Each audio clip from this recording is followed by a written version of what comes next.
Hello, welcome to today's Consciously Unbiased LinkedIn Live. My name is Ashish Kaushal. I'm the founder and CEO of Hire Talent, a diversity staffing firm, and then Consciously Unbiased, a movement to building belonging in the workplace. Today's topic is really special. It's about women on boards, what it really means to be on a board, and how to be board ready. We have an amazing panel of women board members today who will be sharing their paths to get on the boards and why there isn't a pipeline problem. Why there is a pipeline problem and the action steps for companies to diversify their boards. According to the new report by Crunchbase and HimforHer, 49% of private companies that have raised at least 100 million don't have any women on their boards, and 81% of these businesses don't have a woman of color on their board. This panel of women board members will cover their personal paths to getting on boards, what it means to be board ready, and the action steps for companies. So with that, I'd like to introduce our panelists, Kim Newton, founder, advisor, and author of Independent Board Director, Jocelyn Mangan, CEO and founder of HimforHer, director of Chow Now, Papa John's International, Maria Renz, executive vice president of SoFi, and then Susan Chapman Hughes, independent director and founder and advisor. Welcome, everybody. Hey, Ashish. Hi. Thank you for having us. I'd love for each of you to start with telling us who you are and what's one big lesson you learned from your path to becoming a board member. Maria, I'd love to start with you. Sure. And I just realized my mistake of not including in my title. I'm also on the board of Doordash and board of trustees of Drexel University. I joined the board of Doordash in September before they IPO'd in December. Prior to SoFi, I spent 20 years at Amazon. And so after leaving Amazon, I was permitted to join boards. It's been an incredible year and a half of just really going through a process of thinking about what it means to join a board and, if I had enough experience, kind of all that like self-doubt. What do I know about boards? Do I have enough experience to be on a board and contribute? And then go kind of all the way through the process and actually join a board. It's been really rewarding and I think enlightening as to, I think there are many women with incredible experience and a lot to offer. And so I'm hopeful in terms of really driving that diversity. And certainly on the public company side, I believe there's a lot more awareness and desire to diversify boards. It sounds like it hasn't translated over to the private company side yet, but I'm optimistic it's a matter of time. Oh, absolutely. Yeah, and I think what NASDAQ is doing to sort of mandate this is amazing because it's the first step to sort of moving things forward. Jocelyn, I'd love to hear your story as well. Sure. So I'm Jocelyn Mangan. I'm the founder of HimforHer, and we actually help accelerate board diversity on for-profit boards as an organization. And then I'm an active board member at Chow Now, which is a private company, and Papa John's a public company, as you can read on the title. But I think, to answer your question, what have I learned on the path to becoming a board member? So much. But I think what surprised me and still continues to surprise me is how hard it is to connect the dots to get there. And what I mean by that is we have all these amazing, talented women, as Maria mentioned, who are ready for board service. And then we have this kind of practice where people tend to pick board members they know who are in their personal network, and their personal networks aren't necessarily diverse. And then what I think is also increasingly true, but not said enough, is that the opportunities themselves are held in these kind of whisper networks and personal networks. There is no page to go to find out who's looking for a board member. So it's a pretty messy ecosystem, and it really is still ruled by word of mouth. And I think that was kind of my biggest lesson learned along the process and a lot of the work that we do every day at HimforHer. Yeah, and so part of it actually is saying, hey, I'm available, right? Because I think that a lot of times we're not even thought of. Yeah, well, saying I'm available to the right people, the people who can actually put you on the boards, which tend to be either investors, board members, or CEOs. Yeah. And Kim, we'd love to hear your story as well as about your art. Sure. Well, my name is Kim Newton, and I am the founder of the Intentional Pause Project, and I'll talk a little bit about that. But I'm very passionate about helping women in particular follow their dreams, and so I'll talk a little bit about that later on. So I'm the author of the Intentional Pause Project workbook, because that's what women said that they need. But I spent 20 years in corporate America at Hallmark, all things marketing and strategy, most recently the head of consumer experience. But now, 18 months later, after I left corporate, I am also advising some small tech startups, and just joined my first public board, Big Lots. So I'm a month in, which is one of the reasons I brought my friends along to help talk about this important discussion. And one of the things I think I learned is, and Jocelyn spoke to a couple of really important points, but understanding your value and being able to articulate your value and what you bring to a board, which is very different than, running and being at the top of a company where you're articulating what you've done. And so being able to translate those into capabilities that would be valuable for a board, and then utilizing your network, a huge piece of making it happen. Absolutely. And Susan, your story is very interesting as well. So we'd love to hear about what you learned. Yeah, I mean, I'm now on my third board. My first board was Potbelly Corporation, and now I'm an independent director of Smuckers. So hopefully you like jam and peanut butter.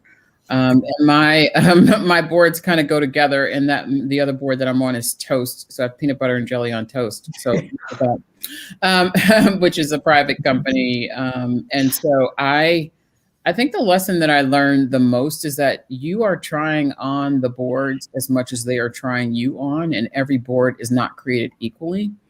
And it's really important, particularly when you're thinking about your first board, that you focus on fit as much as, doing the dance of should I be, getting through the process, et cetera, because it's okay to say no.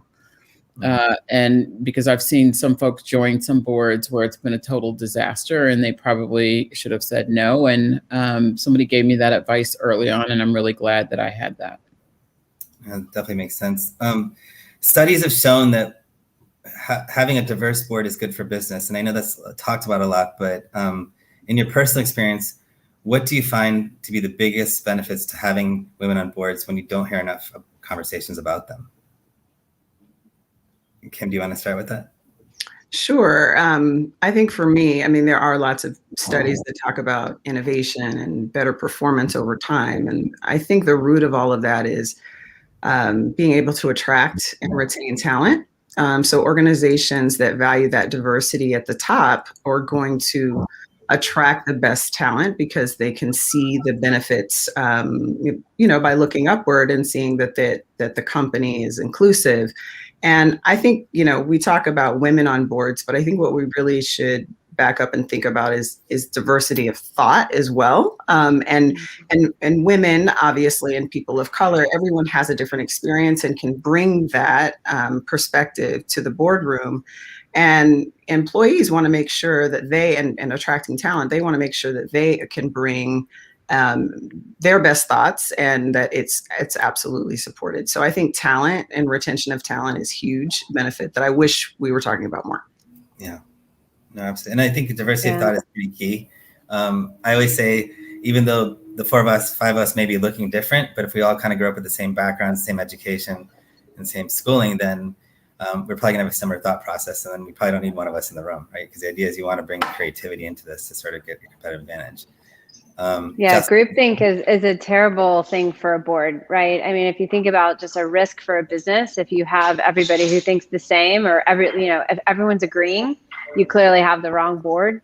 Because just to build on what Kim was saying, I mean, it's an oversight role. So you're really there to kind of ask the right questions around the executives to make sure the business is making the right decisions and heading in the right direction. And if you've all kind of seen the same story before, whether it's how you grew up or the type of business you come from, I've been in executive rooms where everybody's friends and they all go golfing together and they all agree on everything. And what I saw in that setting in particular is how it stifled innovation, which ultimately hurt the company in the end. So I think groupthink, thinking alike and agreeing all the time is actually an enormous risk for the business. Well, and look, the other big piece of this is that it's almost like this thing that my grandmother used to have to say, which is if you live long enough, you'll see something bad. And so, this really plays out when boards are in crisis and companies are having challenges. And I think, the last 12 months have certainly shown us that companies that have really strong boards that are diverse gave those businesses a fighting chance to be able to switch their business model. And in some cases, it meant to take advantage of growth dramatically. And in other cases, it meant staying in business. But you certainly can see where boards who had diversity were able to help these businesses come through and help the business through crisis. And I've been in the boardroom before in crisis, and I can tell you right now that having diversity is really important. The last thing you want is for everybody to just shake your head and nod, because you've got to make some tough decisions, and that's really important. I also think another piece would be the customer, right? The board needs to reflect that company customer base. And arguably, if your customer base isn't diverse, then you're not going to have kind of outperform in terms of outcomes.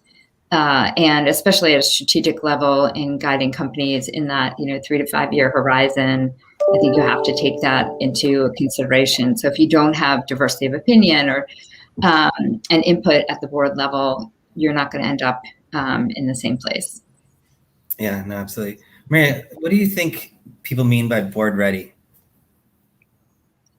Yeah, it's interesting. I took a class on being board ready, and it's a great program that works with female executives to explain what boards do and the different roles and all that. And I found the content to be interesting. But I think part of the message that was that I found, and just amazing women, was that it was a little bit of like, just take a board role to get in and start being part of a board, because then that experience and that network is really powerful. But quite honestly, I would agree with Susan of fit is so much. I would encourage any diverse candidate who has experience. These are people with really big jobs, big teams at large companies. You have valuable experience and can contribute to a board. And so I think one is, for me, it was a personal process of, the board seems like there's a very different role, and, I hadn't been a CEO. Did I have the requisite experience? But then being in this class and listening to these other women, I think, oh my gosh, they're so impressive. I don't understand why they don't, believe that, or why do we feel like we need to take a class to be board ready? I don't see any men signing up for a class to be board ready, right? It feels so strange. And why would I need to take whatever's offered versus be selective and think about, my experience and what types of companies I think I can be helpful to. And so I'd encourage people to just really go through a bit of a reflective process and just have confidence in the experience that you have. And I think it's also patience too, because these aren't jobs that are, in the hundreds in terms of numbers, right? And so it's a little bit of a longer process to play out, I feel like. And also I think be cognizant of, the network that you have, right, as an executive, and the people that you know, because I think they can be incredibly useful in really honing. There are people to talk to say, "Do you think I'm ready for a board?" That will give you great feedback. That will help you hone your story, right, of how you can contribute, and they can also actually connect you with people who are looking to place, people on boards. Maria, as I hear you talking, I do think that there is something about board readiness in your own head about why are you joining a board that I think a lot of people really need to just be thoughtful about, especially if you are in an operating role, you've got a lot of stuff going on, you got little kids at home, like you got to be really clear that taking on this responsibility is going to be accretive to the goals that you've set for yourself. And so really being thoughtful about, well, why would you join a board at this point in time? You see a lot of, more and more companies are beginning to accept board members who are younger, right? So there's definitely a trend towards, not looking at the person who was the CEO or the CFO to come onto the board and saying, okay, well, we actually need somebody with, really deep procurement experience or really strong real estate experience to join the board. But as you are contemplating why you want to do that, to me, I think it needs to be accretive to the goals that you've set for yourself. And you need to be conscious of I don't want to call them sacrifices, but of the time commitment that you will have to make in joining that board, because there is no vacation time on the board.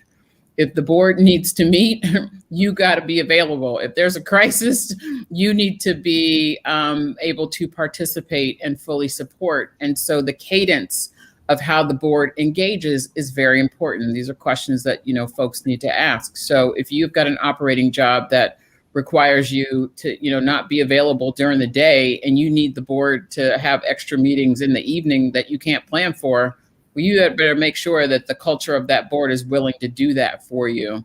I would tell the story of, I joined my first board in my early 40s, and I had just gotten married. My husband and I decided that we wanted to have a kid. So I ended up getting pregnant while I was on the board. And I had to have the conversation with the board chair about the fact that, hey, I'm going to have to do one of these meetings virtually because I will have just given birth. And also when I come back to the board meetings, I need you to schedule it such that I can go pump. Now that's not a conversation that you can really just go and have with some boards, but you have to make sure that it fits with your personal life and the things that you're trying to do, and that you can balance those two. So I think when board ready is the boards are going to say, are you going to be valuable on this board if we bring you on? But you need to be clear about what does board ready mean to you? The corporate governance guidelines of dealing with the regulators, of understanding what, nom, gov, comp, and audit do on the board. Those are things that you should know, and you should be, fairly well steeped in the expectation of what the board requires. To me, that is part of board readiness. And so while there might be guys who are I don't know, I need board ready, in an interview and you can't speak to how you participate on those committees, odds are they're not going to pick you, even if you are a friend.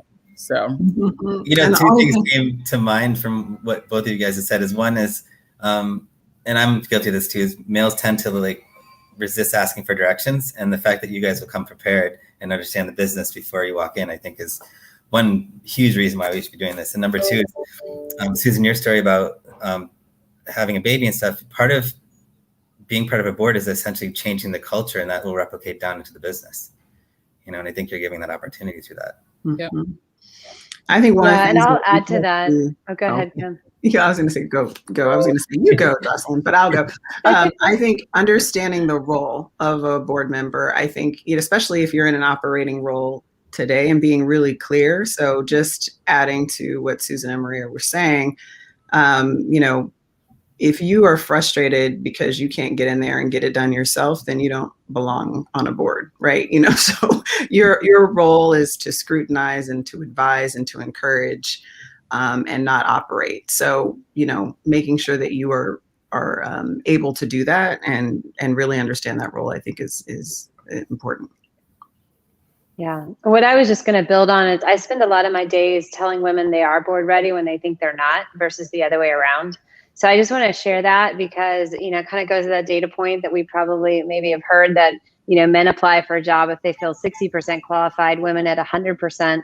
And also if you're not in your own board meetings, it might really feel like a space that you can't be in because you don't see it. So if you're at a large company like an IBM or a Google, and so I just would say, we've kind of talked about what the role is. It's to guide a CEO and to, on behalf of shareholders, but that looks super different if you're a seed stage Series A company or if you're a Fortune 50 company. So I think the good news for the audience is that the definition's broad. But at the end of the day, you do have to have amassed enough operational experience to do the role, but it really does depend on the stage of the company. And specifically for women who are watching this, encourage you, if you think you're board ready, you probably are. That's at least the trend that I'm seeing, versus the other way around. And what's the time commitment in terms of preparing for the meetings? Well, it just varies, right? I mean, so there are the meetings that are on paper, right? So usually it's 4 or 5 board meetings a year. It depends on the cadence of how your board operates. It could be a day and a half commitment. It could be 2 days. Then there's committee meetings. Sometimes those committee meetings are tied with the board meetings. Sometimes they are separate. Like if you're on the audit committee, you're going to be meeting before the releases happen, before the quarterly releases happen all the time. And you might have to meet other times as well. Mm-hmm. But I cannot underscore that if a board is in crisis, you're going to be meeting a hell of a lot more than the 4 meetings that are on the paper.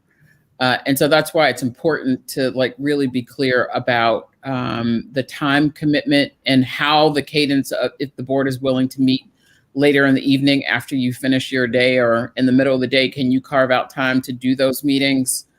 But preparation is reading the documents. It's getting to know what's happening with the business. It's following the industry.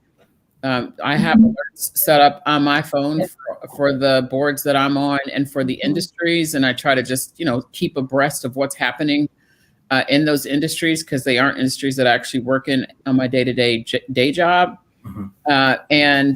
I try to actually spend some time, particularly on the onboarding piece of getting to know the people, the executives of the team, and the business strategy. So.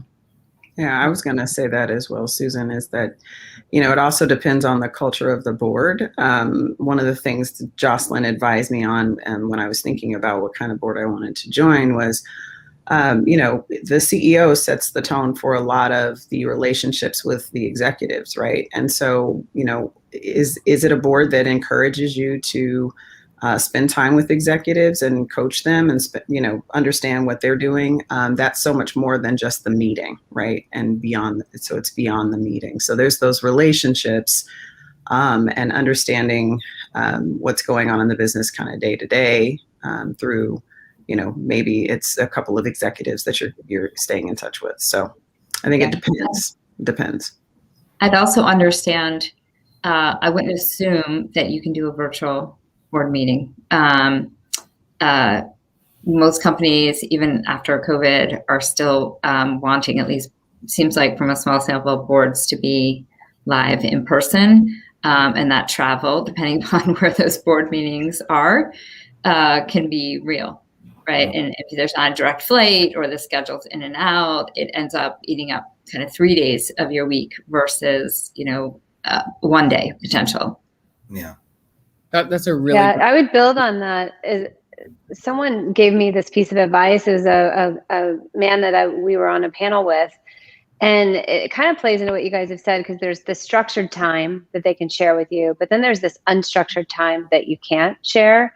And if you really think about, if you join a board with a 10-year horizon, which you probably should. You may not sit on it for 10 years, but if you join it without a horizon, the company is probably going to go through some crisis in 10 years. Yeah. We had this unique experience where everybody was in a crisis at the same time. But actually, most companies do go through something within the 10-year horizon, and that could be M&A, that could be a true crisis, it could be all sorts of different things. But what he said that stuck with me was, it's a breadcrumb every day.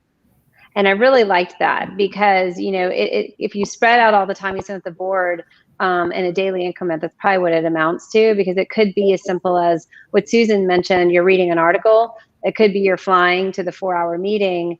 And it could be that you got a unscheduled call for something you have to deal with. But I think if you think about, you're going to spend an increment every day on this thing, so that's the level that you should care. That's the level that you think you're going to want to get yourself involved with. I just want to go back to something Maria said, which is about the travel piece, because that's also a consideration that you just got to be really thoughtful about. Is where are they located? Where do they have their board meetings? And what is the transportation option for you to get there? Because, I have been on boards where you got to get there yourself. So you're flying commercial, and I've been on boards where they've got a plane. And so they'll send a plane to come pick you up. Those are the things that you just got to ask the question about, because it does matter, because could potentially take up a big chunk of your time. I mean, I personally have noticed some really awesome boards based in California just because I've got a 5-year-old and I'm not trying to get on a plane and be away from her that much. So speaking of that, have you guys experienced any unconscious bias being on a board, and how have you addressed that? Is that like a joke or No, I think the audience would learn from this. I honestly think if we give them some examples of how to deal with it. There's literally always some bias, right? Come on. We're women, you're younger. I remember going through a board interview process, and the average age of the board members was 90. I'm not even kidding you. And so I was just sitting there talking to them, and the one guy kept calling me girly. And I was like, okay, this is interesting. And then he just literally was he couldn't see me as an executive. He literally just saw me as this young Black girly. And I was like, okay, well, that's an easy no for that board. But I think we all experience it on some level. I certainly have seen it, but I don't know that it's any different than any other aspect of the life that I live. I'm a Black woman. I'm a Black female executive who wears her hair naturally, who is pretty loud and says what's on her mind. So fundamentally, you know what you get when you buy in Susan Chapman Hughes. I care about the business, and I care about the people, and that's the value that I bring. And if I see that there's bias, I'm going to call it out. Every board that I'm on is going through some level of diversity transformation. They care about it. It's something that's really important to them, but they don't always get it right. And that's why we're here, so that we can help them get it right. Yeah, absolutely. I just joined Big Lots, literally haven't even had my first board meeting. But through the interview process, and I remember calling Jocelyn a couple of times, throughout this process, I will just say, I did experience a lot of bias based on the company that I came from. So they made assumptions that this is the only they made their assumptions about, the company, and then they made their assumptions about, therefore, I must feel certain ways about how the company is acting. And I thought that was really interesting. And I had to very quickly separate my capability from their bias of what they felt like my experience would bring. And this is why I said, be really clear, and you have to be very convicted, in what your abilities are and being able to articulate it, because you are going to have to be able to, break down those biases. And, I haven't necessarily experienced it in the boardroom, but obviously ashamed leaders don't always learn. And I personally definitely do try to call people out, because I don't want anyone else to have to go through that experience. And you do have to find the right time and do it in a way that people can hear you. But I definitely give feedback on the other end, for sure. Okay, great. Those are great points. Maria, what are your thoughts? What Susan and Kim said is true. There's bias in your day-to-day job. There's bias in the boardroom. And hopefully you have joined a board and have been selective enough that, it's people who are working through that. For me personally, I feel like mansplaining is just endemic. I find it really irritating, but I'm going to keep offering my opinion and restating what I've said. And hopefully it becomes less of an issue over time. Absolutely. And I mean, I think there's definitely power, like there's an establishment structure and they're going to resist change, but I think part of it is sort of pushing through that and breaking the bias within their organizations. And I think that'll open up even value for them, right? In terms of course. What their businesses are. Yeah, I think also understanding how the company is thinking about all of this overall, and you can find that out during the interview process. You can ask about what are their, programs within the company to not just assure that they're hiring diversity, but what are their inclusivity programs and how do they go about those things? And, meeting with the chief people officer is a great strategy to figure out what are they doing? And you can kind of see the level of sophistication and you can see if it's there, if it's not there. And if it's not there, then the question kind of is to the board is what's the plan, or to the CEO, what's the plan to get it there? And is there a plan to get it there? I think that's important because if you don't see the plan, or you don't see the intention, or you don't see the structure, it could be a pretty frustrating role because, it starts at the top, but it goes throughout the organization. So I think it's really important to understand where they are in their journey there, because you're going to be a part of that journey. Absolutely. Kim, let's talk a little bit about the International Pause Project. What has your research found in regards to women who are able to achieve their dreams? Yeah, so it's called the Intentional Pause Project, and about 20 years into my career, so I spend a lot of time mentoring and talking to women all over the country.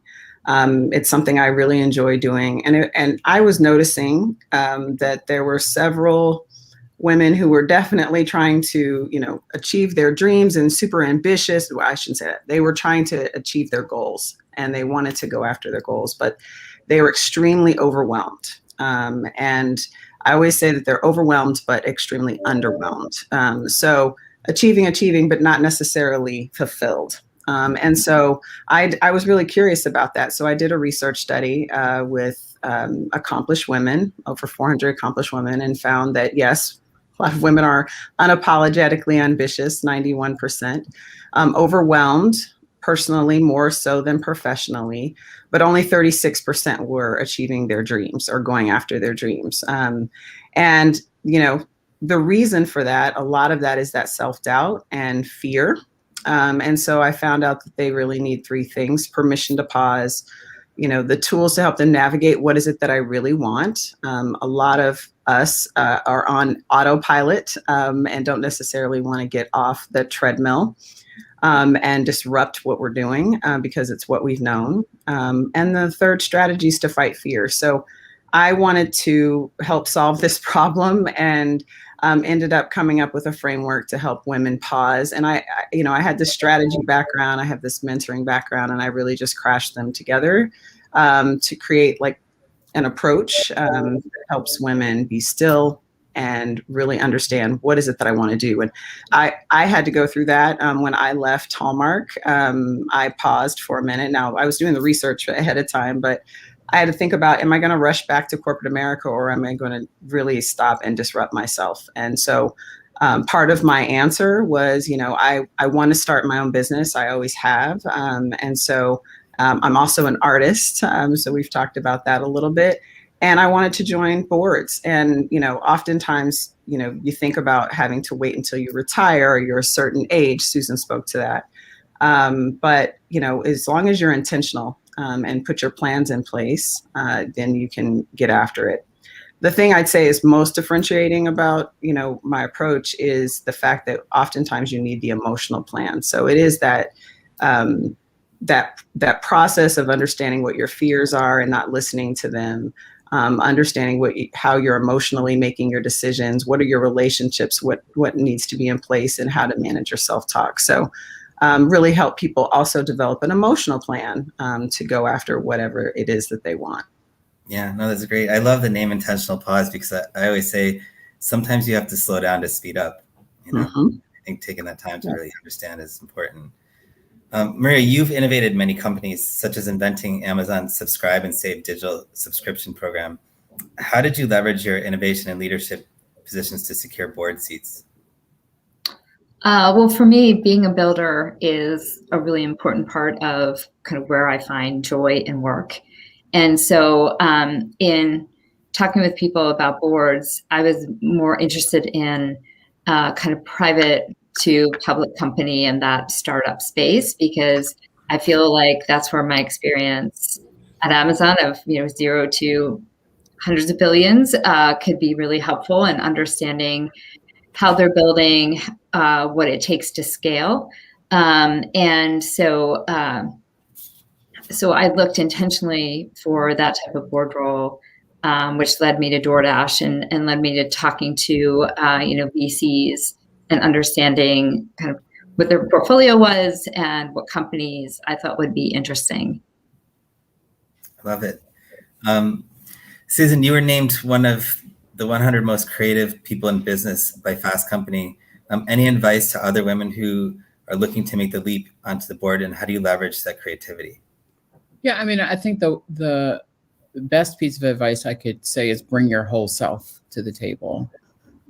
Kim's joking about, I'm an artist on the side, but like it actually is a part of her, and that is going to actually bring up a new perspective and a different piece of value to the boardroom that nobody else in the boardroom has.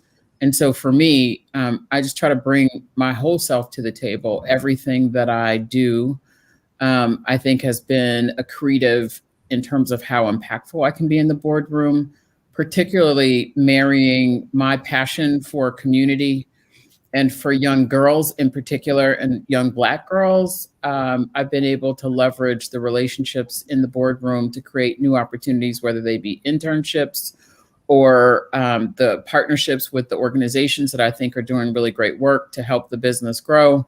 So I think, the best part of this is just bringing your full self to the table. If you are creative, I guarantee you it will give you, and there will be a time where you can use that in the boardroom to help navigate a problem, bring a different perspective to an issue, especially if a business is either going through crisis or in rapid growth, because things are changing quite a bit. And so your ability to help them see around corners and help the CEO navigate through what could be rocky waters. Again, I can't talk enough about just the COVID pivot. There was a board I interviewed for that I'd made a decision not to join, but I got really connected with the CEO and with the board members, and they still call me for advice on how to navigate. And so who knows where those relationships will lead, but there's no doubt that the creativity and me just giving them different perspective on how to deal with some of the issues that they've been facing, particularly since so many of them have been out in the press and they were just having a hard time navigating, but it's been helpful. So you just never know. No, absolutely. And Jocelyn, as a founder of HimforHer, you built a referral-only talent network of 2,500 board-ready women. What is your response when people say boards say they can't find qualified women in the pipeline? I'd start with saying we're over 2,800 women since I gave you that statistic. So there is no pipeline issue. It starts with, and there is no pipeline issue. Like I could say that all day long, and I live it every single day. So that is absolutely true. And it's for every single role and industry out there. There is a woman or a woman of color who could fill that board seat. But also makes sense that if you're looking in your personal network immediately, you may not see that person, right? So it starts with setting the intention that diversity is important. That's where it starts. But the second part's a little bit harder, which is operationalizing that intention. And one kind of thing I've noticed is if you are in a position where you're looking for a board member, stop and think about who are the women in your personal network. I can't tell you how many times I've talked to a CEO and reminded him of a woman he already knew. And he was just like, why didn't I think of that person? So, just start there because chances are there is a woman in your network that you've just not thought of for some reason. But there's also other ways. I mean, we're here on the LinkedIn thing, but a lot of non-gov chairs will say, well, these are our target companies. And they'll go on LinkedIn and they'll do the research. Who are those executives? Clearly, HimforHer is a resource. We are free. We offer curated referrals for any board opening at any time. So there are resources out there, but the really underlying messages are: one, to set the intention; two, to operationalize that intention. And then do the work to look outside your own immediate network, which is where most people default to. I mean, it's interesting because we do a lot of training with clients, and because they always say they can't find diverse talent, right? And it really is a mental shift. I think it's the reason they can't find it is because they're looking for people like themselves, right? And we have to get to this mentality of, instead of they're different than me, they're different like me, because we're all unique. Right. And if you start looking at it from that perspective, then you start looking at talent that you necessarily didn't look at before, because they bring something different. Yeah, one of our partners had a great phrase, Lindsay Trout of Egon Zender. She said, people talk about cultural fit, but she shifted the language to cultural contribution. And I loved that slight language shift, because that's exactly what you're looking at. You're looking at someone to contribute something additional in a space that's missing that, whatever the addition is. And that can be on multiple dimensions. No, absolutely. And I just want to throw out, I think this is why if you've set the intention that you personally want to be on a board, it's really important. I mean, most of those, that's why HimforHer is in place. And because most of it is in your relationships. I definitely built relationships with all of the big firms, and understanding and making sure that that's in place is important. Also boutique firms, but it really is your network. So I set out to make sure that every board member I knew that I was interested. Every CEO that I knew that I was interested. And I actually just one a day, I would just ping somebody and charge myself to make sure. But that also helps bring in perspective the fact that relationships really are everything, and that you should be building those relationships, not just when you need them, but over time, right? So do you have CEOs in your network? Do you have board ready and board women in your network, board members in your network? So making sure that you're building that network over time, and then pulling the trigger to utilize it so they know. I'm telling my board, I actually interviewed for several boards, and I cannot tell you how important fit is. And Jocelyn reminded me of that. If you're going through the interview process and something doesn't feel quite right on your side, or you're feeling, then it's probably, you're going to find your people, and just affirm that you're going to find your people. I feel so lucky because I feel like I found my people, and the conversations were just so easy. They were just easy to have. And that's what you should strive for. And a lot of that does come down to, are you able to build and grow and deepen those relationships? And I got my referral from a friend who couldn't take on another board, but she's like, oh, that's right, Kim's looking for a board. You should talk to Kim. And that's how that happened, really, really quickly. I love that. And I love that you're being proactive and sort of pushing other women to be brought to the table as well.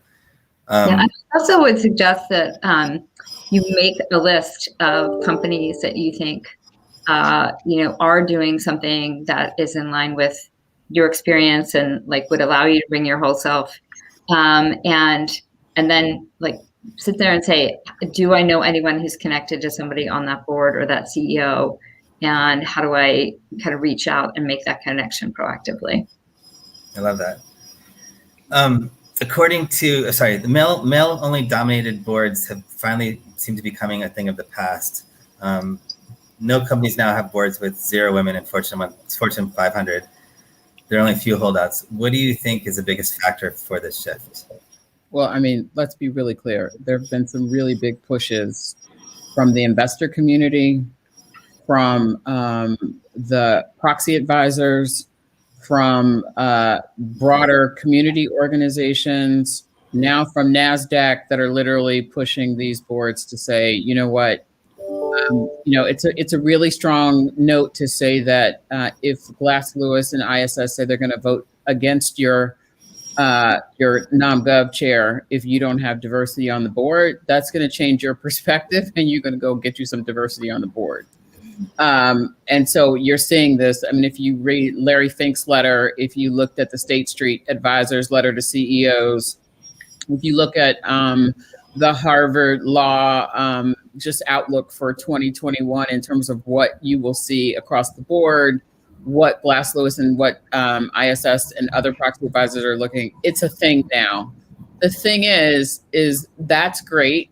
And I think it's wonderful that we're going to have all these boards with diversity on it, but nobody wants to be a token.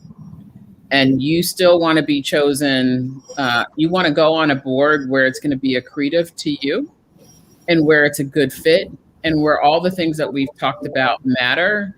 So, you know, I've actually advised a couple of friends who are going through the process. I'm like, yeah, it's very alluring when you get some of these names that are calling you, but you've got to ask tough questions about, hey, so I noticed that you've only had one woman on the board. What is that? Like, why is that? And how come that's been the case? Or I've noticed that I'll be the first Black person to join your board in 2020 or 2021. So like, give me some context as to why this is important for you now.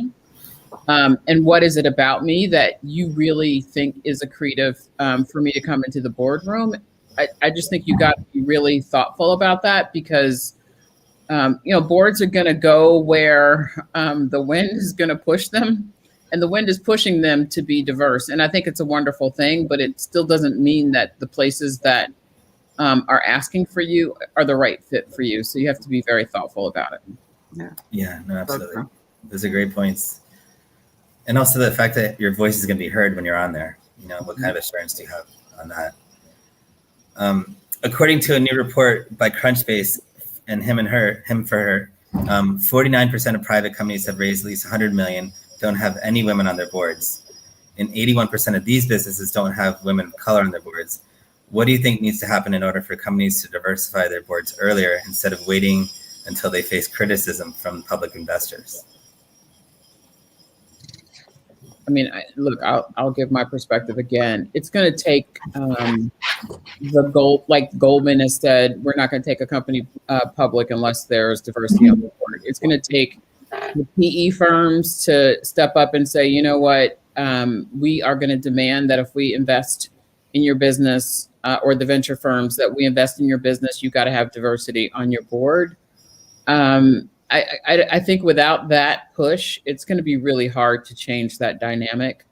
I just don't know that it's still very incestuous, right? I've been in that circle. Maria, I'm sure you've seen it as well. Again, they're going to go to whoever they're going to go to. And this whole thing of like cultural fit is just something I see a lot of up and coming private companies still struggle with in terms of diversity. You've seen a bunch of these companies go public, and you know they just a couple of months ago there were articles about how they were discriminating against women or minorities or whoever in their company, and guess what? That hasn't changed. So I think you know it's going to take an outside force to push to make this be more prevalent. Without that, I don't know that it's going to change on its own. Yeah, I agree. I also think awareness from the CEO too. I mean, you know, the board is there in the best of situations to serve the CEO, right, as a guide. And when that CEO looks up and everybody's an investor, you know, that isn't helping that CEO on a day-to-day basis. Certainly that's helping that CEO when there's a transaction or a fundraise. But, you know, in this concept of private companies, this is what we're talking about. There's value in adding the independent early, not because of just it's the right thing to do and all the pressure, which is super important, but it's also the best thing for the CEO, which is the best thing for the growth of the company. Yeah. So if you really like sit down and say, what does that CEO need? If they're a sales-driven CEO, maybe they need a product operator or the vice versa. So I really think the CEOs becoming more not only aware of what they need, but asking for it, and then ultimately working with the board to bring on that independent long before it's necessarily needed from an outside perspective, but because internally it's going to make them better. Yes, I was saying that I think you definitely need VCs to get behind it in addition to the CEO, right, in a meaningful way. I know, Jocelyn, you have an event coming up with Sequoia, right? I happened to see the other day. And so I do think that there is growing awareness and desire to address it earlier on in a company trajectory. The only thing I would double down and just say, like, we've had success with the venture and PE firms. We've signed, I think at this point, over 35 partners and signing them up weekly. And so, Maria, the good news is the awareness is starting to turn into, I think, reading about it to some sense of urgency around it, which is moving towards more action. I think we've all been reading about it for a long time. I think the public companies have been held to account for it because they're public, they can be. But the private companies, you're right, it's going to take a little bit more than that because they aren't in the same ecosystem as the public companies. And so the venture and private equity firms getting behind it is super key. And we're starting to see some movement there, which is encouraging. I was only going to add that I think there needs to be more rooms that are diversified besides the boardroom. We need more female investors at the table and participating in those transactions because they will bring the value with them. So diversifying the investor community, I think, is a really important piece of that as well. And I also think there's probably be an inherent external pressure because candidates and talent pipelines are going to look at how your organization is structured, whether you're public or private. And so for you to attract talent, you're going to have to show that you're taking diversity very seriously. Well, your customers too, right? I mean, the customer of the future is diverse. And so if you're not bringing that diversity in every aspect of your business, especially if you're a startup and you're trying to grow and, you're about to go public or whatever, like you're just missing out on being able to accelerate the growth of your business. Yeah, that's great. That's a great point. California became the first U.S. state to mandate gender quotas for publicly traded companies and incorporated in the state or risk facing heavy fines. Do you think quotas work to create change that you want to see? Well, look, you will, we all have worked in various companies. We all have had goals, right? And performance targets. And you get paid based off your performance target. And so I don't look at it as a quota, but I look at it certainly as a performance target, which is you will go to wherever you are motivated the most. So if you, and look, I think boards are getting to the point now where they're having to put performance targets because of the amount of pressure from ESG related items, performance targets on their teams around this S piece, not just for diversity within the organization, but the boards as well. And so I never think quotas are good things, but I do think that performance targets are important things. And so you will perform against what you are measured on. And so if you have it in the thing that you have got to be measured on, you will do it. And so I think that is a thing that boards, CEOs and organizations, they shouldn't need the state of California to do that for them. They should be doing it on their own. Yeah, I totally agree with that. I think it's the numbers have changed. So the California Partners Project just released a study last week about before quota, after quota, the numbers got better. So it worked in terms of the numbers, to Susan's point. But I like to think about it as, doing that was really, if you could think about it, a carrot versus a stick.